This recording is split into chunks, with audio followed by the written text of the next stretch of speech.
ഒരിക്കൽ റസൂലുള്ളാഹി സ്വല്ലല്ലാഹു അലൈഹി വസല്ലമയുടെ അടുത്ത്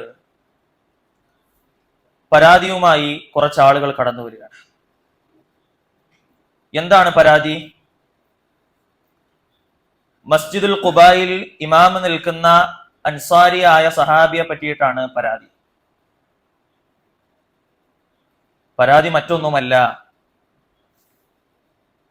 എല്ലാ റക്അത്തിലും ഫാത്തിഹയ്ക്ക് ശേഷം എല്ലാ നമസ്കാരത്തിലും സൂറത്തുൽ ഇഖ്ലാസ് പാരായണം ചെയ്തിട്ട് മാത്രമേ മറ്റേത് സൂറത്തുകളും ആ സഹാബി പാരായണം ചെയ്യുന്നുള്ളൂ എന്ന് പരാതി ഇമാമിനോട് സഹാബിയോട് പറഞ്ഞു, അവതരിപ്പിച്ചു.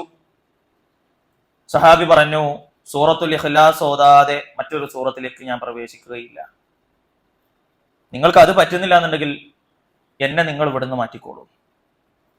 റസൂലുള്ളാഹി സ്വല്ലല്ലാഹു അലൈഹി വസല്ലമ സഹാബിയെ വിളിച്ചു ചോദിച്ചു, എന്താ എല്ലായ്പ്പോഴും ഇഖ്ലാസ് ഓതുന്നത്? സഹാബി പറയാണ്, സൂറത്തുൽ ഇഖ്ലാസ് എനിക്ക് അത്രയും ഇഷ്ടമാണ്.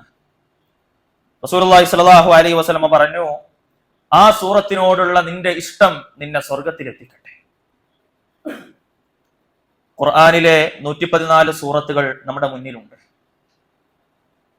ആ 114 സൂറത്തുകളിൽ എനിക്ക് ഖുർആനിൽ ഏറ്റവും ഇഷ്ടപ്പെട്ട സൂറത്ത് ഇതാണ് എന്ന് പറയാൻ ഒരു സൂറത്ത് നമുക്കുണ്ടോ?